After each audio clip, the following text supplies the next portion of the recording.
Hello, Indue Horse Book Club. This is the first time I have ever done a video response to a book club, and I'm super excited. And hopefully it edits properly and doesn't look ridiculous. But you guys sent in such really cool questions, and I'm really excited to try and answer them for you. I didn't put any sort of pre thought out answers to these because I thought it might be more fun to be a little spontaneous about it. So let's dig in and see. First off, I really appreciate you reading The Hidden Horses of New York. That's a book that meant so much to me, the writing of it, the characters, the settings. And I've really been thrilled by its response because it is really different from so many of the other books I've written, the Eventing series or my horse racing series. It definitely lives in its own universe and has its own types of characters and settings, which you never really know if something's going to resonate or if people just really liked feeling at home with the characters they already had. So this was really special to me, and I appreciate you. But let me get started with questions. I have a list here, and the first one is from Margaret, who asks, how did you become an equestrian author? That is a question which I have been asked a lot. I've been asked it in person at conventions, and I've been asked it for interviews. I think I might have gone into it in some detail with Carly Cade. She has a podcast called the Equestrian Author Spotlight, which I highly recommend. And I got to do a podcast with her earlier in 2020. So it came out a few months ago. I'm not exactly sure when. And I think we talked about it pretty strongly then. But essentially, when I started in 2011, I had a manuscript which I had been working on for about a year. And it was very equestrian in nature. And the story was very equestrian in nature. And I found myself at a crossroads of deciding whether I should start working towards a more general audience so that I could get it published in a traditional way, perhaps, or if I should just keep it as true to its original form and the original story that I was trying to tell and self-publish it. And I ultimately decided to do that, to keep it an equestrian story. And so I published The Head and Not the Heart. So I self-published that book in 2011, and for about 6 months, not a lot happened. A few people read it and told me how much they appreciated it, but it wasn't a phenomenon. I wasn't like right out of the gate, holy cow, Natalie has founded a genre. It took a while, but then it suddenly did take off and it did become very popular. And when I wrote the follow-up, Other People's Horses, that kind of cemented things. And then, of course, ambition just went wild. So the short answer is I became an equestrian author because I wrote an equestrian book. And I already had a blog, which was quite popular, called Retired Racehorse. And that was a really good platform for self-publishing success, was the fact that I was already used to being online and I already had an audience and I knew a little bit at the time how to market online. And so I was able to say, this is a book for a very small group of people, but a very dedicated group of people, and I know how to reach them online. I think you could be, with self-publishing and with the way we sort of gather ourselves into little tribes online, you could be a publisher of any sort. You could be a karate author or an independent brewing company author. Like, you could really divide it up any way you want. When I started, there weren't really many other players in the game, and now there are many players in the game, and that just proves that we have a very rich culture to draw on and people that want to hear our stories. So that's fantastic. And hopefully that answers your question in a very long and drawn out way. That's how I tend to answer questions. Let me see. So my next question was from Margaret also. And it was, how long did it take you to write the book?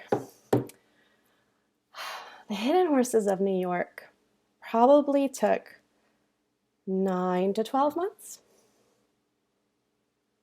I don't remember. It was more than 6 months. which a lot of my series books I can write in 4 to 6 months. Like Forward, which is the most recent in my eventing series, only took a couple of months to write. But I'm so familiar with those characters that I can say, this is what's going to happen, and then do it. And this was obviously much more complicated because I had all new characters.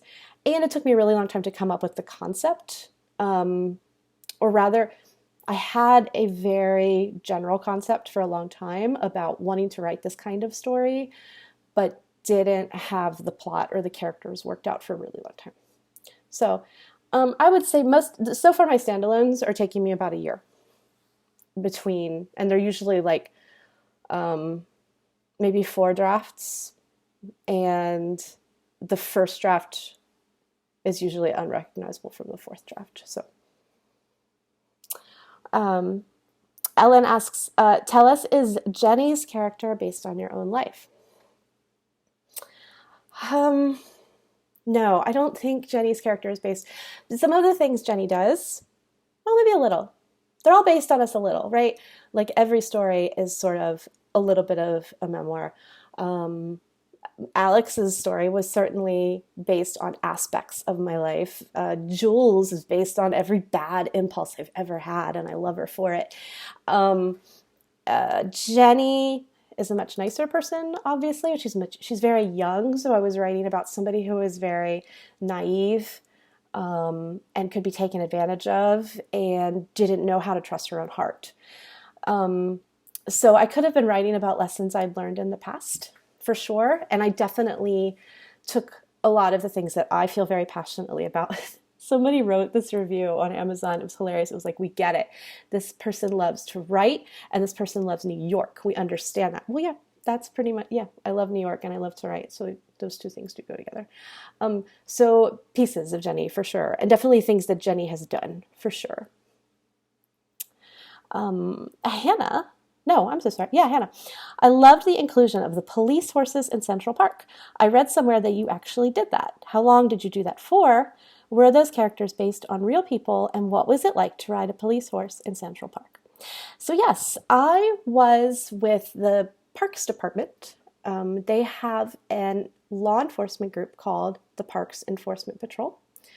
And through a connection in Gallup, NYC, which is a therapeutic riding organization I was volunteering with at the time, I ended up interviewing for a position as sort of like a groom in PEP, and I ended up becoming a civilian rider with them, and I was supposed to go to the full police academy, not police academy, but the PEP academy. They're badged police officers.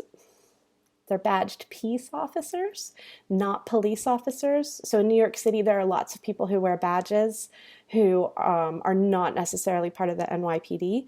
And peace officers, you'll also find them like working in schools and things like that. They have the powers of police, but they don't carry firearms. So that's the main difference. So they have an academy, and then you go and get sworn in at one police plaza, just like you would if you were an NYPD officer. I didn't ultimately go to that. I let my life go in a different direction. But I did work with the park department for a year. And so I did ride. I was part of the mounted unit, which was 6 horses strong at the time, and I was based in Central Park. And riding horse in Central Park is absolutely incredible. Especially for me, I had lived right off of Central Park years before that. At this point, I lived in Brooklyn, but many years before, I lived right off of the park on West 69th Street. And so to ride on the areas where I had walked like my baby when he was little, now he's 16. When I was in the parks department, he was still, a kid. But these places that were really intimate to me from this very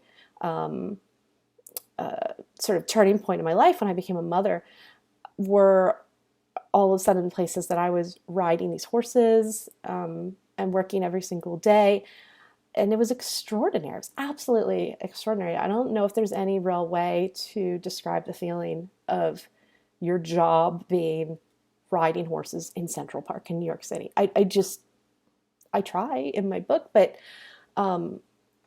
it's such a privilege, and as you're doing it, it's such a privilege, and I feel so fortunate that I got to do it. And I love cities and I love city parks. So I always think it's quite funny that I didn't, do it as a career, like was being offered to me. But I wasn't ready for a career that kept me in one place for the next 10 or 20 years. And that's what public service was. And it just wasn't a good time for me to do that.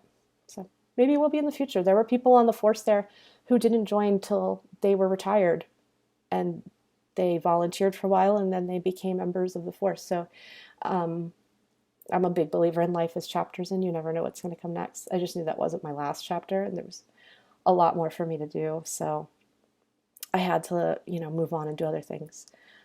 But pretty incredible. And if you should see them, they're actually on Instagram now, the NYC Parks Enforcement Mounted, and they're fantastic to follow if you want to see what they're up to every day.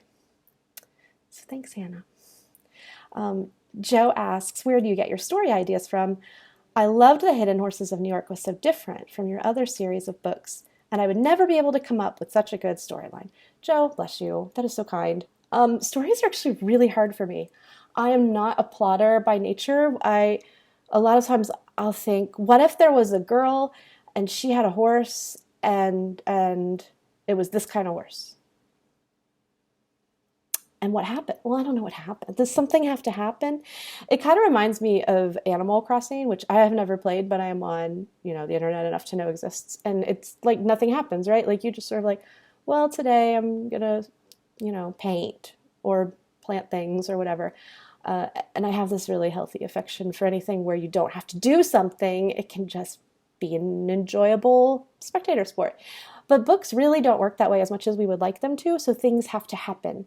So if I come up with a concept that amuses me or just anything that interests me that I might want to write about, the hard part for me is saying, okay, well, what happens? And I have to come up with things that happen. And that's the plot. The bad thing that happens is the plot. Let's, call it what it is. And that's really, really difficult. The Hidden Horses of New York, I knew I wanted to write a story about 20-somethings working in Manhattan who wanted to change the world. There's almost a genre of that in literary fiction, 20-somethings in New York. And I love them. I love all of them. So I wanted to do something along those lines.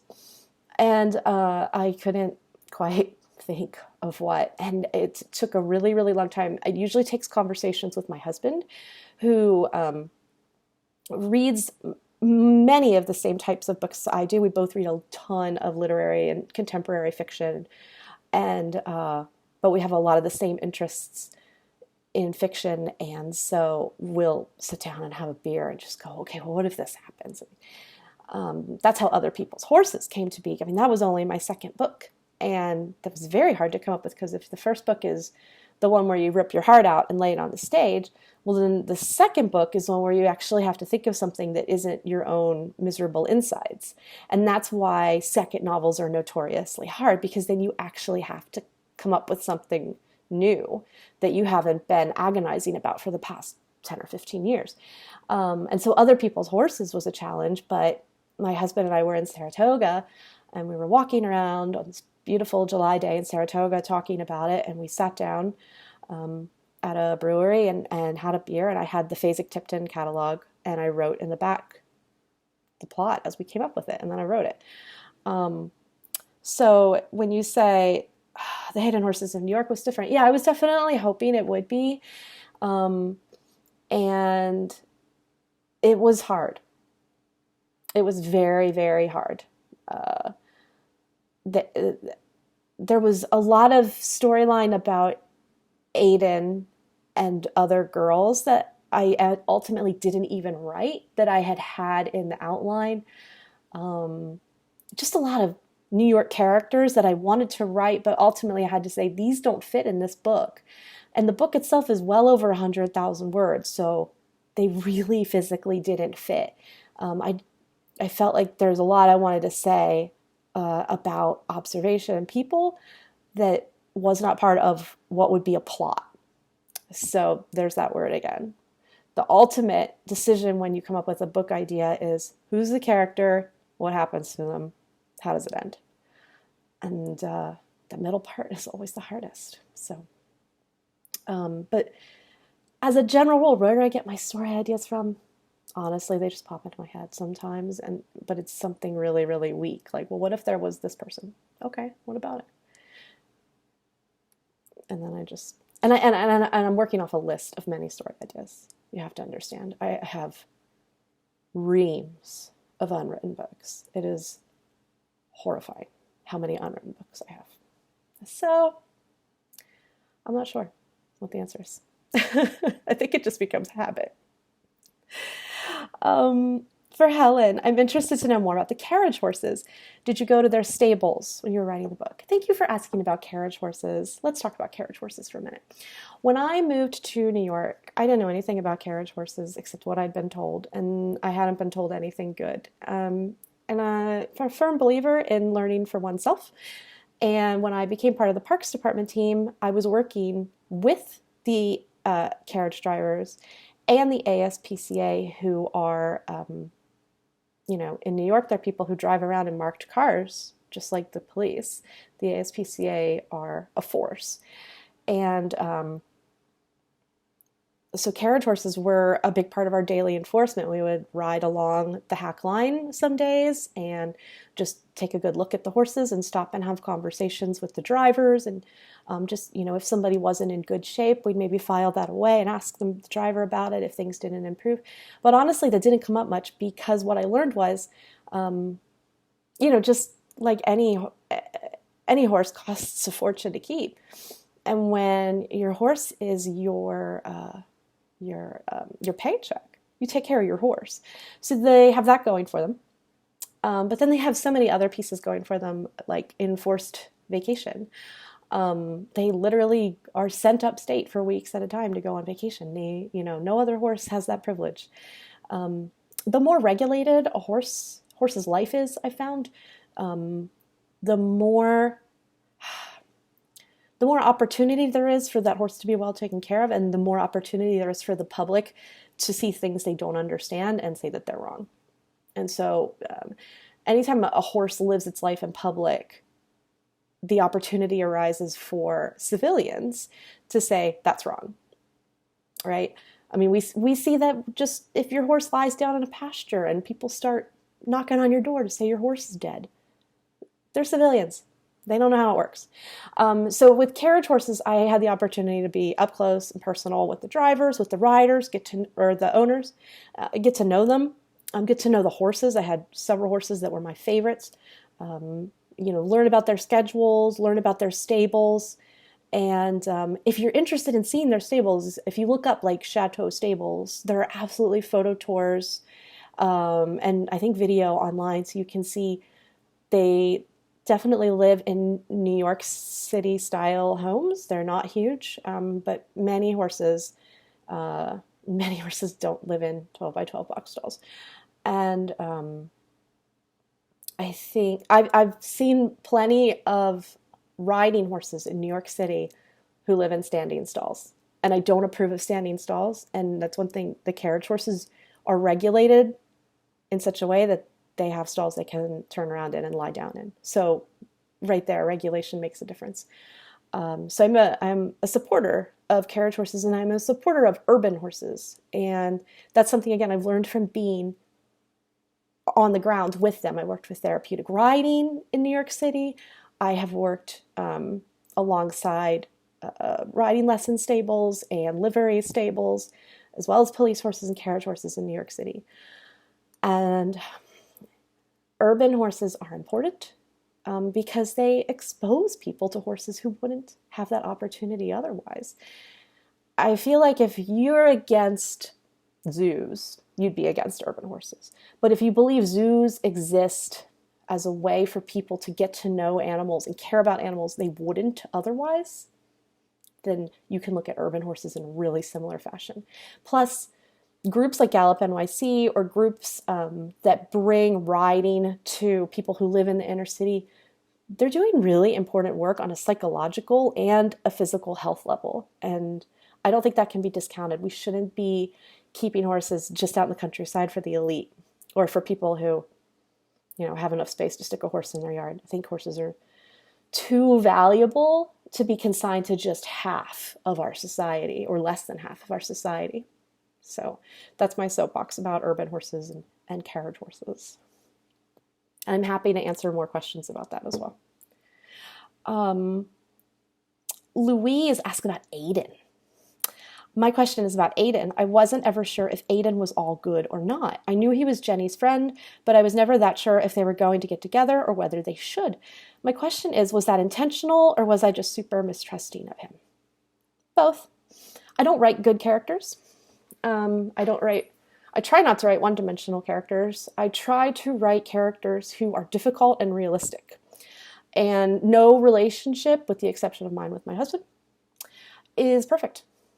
And no person is totally perfect for you, except for me and my husband, obviously. People are messy. Relationships are very messy. And I don't write romances. I tried writing romances and I didn't really love it. And the response to them wasn't really great. So I said, okay, that's not a romance. I'm not a romance writer. And I think that romance, when I write about it, is very messy. I know there are people that despise Pete, for example. I think he's great, honestly. But I like torturing him too. So, is Aiden a good guy? He's as good a guy as he's gonna be. He's in his 20s. He's just out of college. He's not gonna be great, but he's not evil either. He is who he is, and he's got to grow up. And the same for Jenny. She is who she is, and she's just got to grow up. So, I think it's important to form your own opinions of characters, but not to project yourself on characters.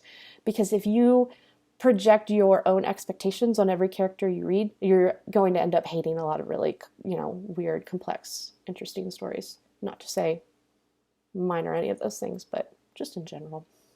So Aiden, he's in his 20s. Would I date him? No, not now. But I would have when I was in my 20s. And he would have made me cry. That's all right. Selena, I'd love to know about how you get your inspiration for the horse characters, as I've read most of your books. Thanks, Selena. Are they horses you have known or would like? They're so fully rounded as characters in their own rights. I'm trying to think of a lot of them are based physically on horses I have known. But usually the main horses are just horses I've made up. They'll have tics or problems or markings, something that I've known in my life. Mickey and Ambition, the ending scenes with Mickey were taken from real life. And that was a thoroughbred that I had when I was a teenager. And that was a training situation that happened to me. And it worked. And it wasn't pretty, but it did the trick. And the horse never did that again. So certain things are definitely always taken from real life. Same goes for some people. Bits and pieces are taken from real life. I don't have any sort of just carbon copies of real life. But there are bases. Or I take my favorite things. You notice a lot of my horses will have a spot on their nose.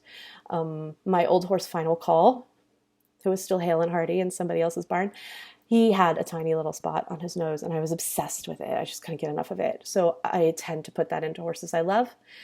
The book that I'm writing right now, or editing right now, thank God, Grabbing Mane, the horse has 2 hoops of ermine around his hind pasterns, and a filly of mine had those, and I loved them. But usually, I develop horses just like I do people, bits and pieces, puzzle pieces to make one final whole. I don't have a strong, I don't have a photographic memory, if that makes sense. My memories are made up of lots of different little impressions. And so that probably affects my ability to base a character on somebody, is that I only remember people in smears and impressions, not as a whole.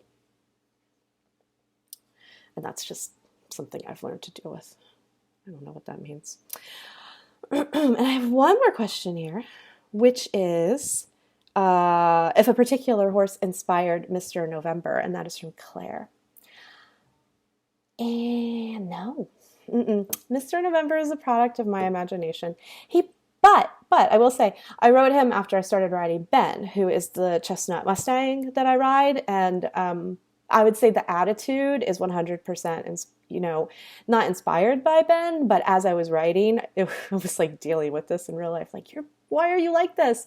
Because Ben has this big um, stallion-esque personality, even though he's like 14 one hands high. He's definitely a little Powerball, whatever. Powerball, that's the lottery, but you know what I'm saying. And Mr. November, obviously being a colt, has got all of that. He's very sure of himself. He pushes people around whenever he can. So I was definitely dealing with that kind of influence when I was writing him. He was just a dapple gray, because dapple grays are just like Barbie's dream horse, right? Like, you want a dapple gray in your life. And I gotta stop writing dapple grays as my starring men, but it just keeps happening. I've never even had one. I don't even want one because they're hard to clean. Excuse me. But that is it. That is all of the questions that I received from you. I hope I answered them. I hope you enjoyed this video. I hope you watched all this video because it's very long. And I just have to say I really appreciate you, and I hope that you'll reach out to me if you want to talk more about the books. I'm always happy to respond to your messages. Sometimes it takes me a while to get back to folks, but it doesn't mean anything. I'm just busy. And I hope that you will be excited for the next book that's coming out, which is called Grabbing Mane, and it's about an adult amateur who is a re-rider. She quit riding when she was in high school, and now at age 32, she's coming back. So hopefully that is something that resonates with you. And I am going to sign off. Thanks, guys.